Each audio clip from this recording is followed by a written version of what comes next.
মাদের স্মৃতি চরণে সালাম সালাম হাজার সালাম।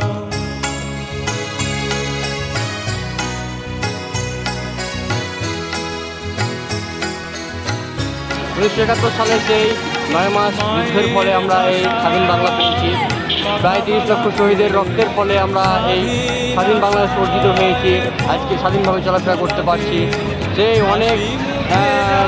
অনেক মায়ের কোল খালি হয়েছে, অনেকেই শহীদ হয়েছেন এবং আজকের এই বিজয় দিবস উপলক্ষে আমরা অনেক গর্বিত এবং আমরা এই বিজয় দিবস উদযাপিত করছি এবং আজকে সেই উপলক্ষে বিজয় মেলা বসেছে, আজকে সেটি পরিদর্শন করলাম।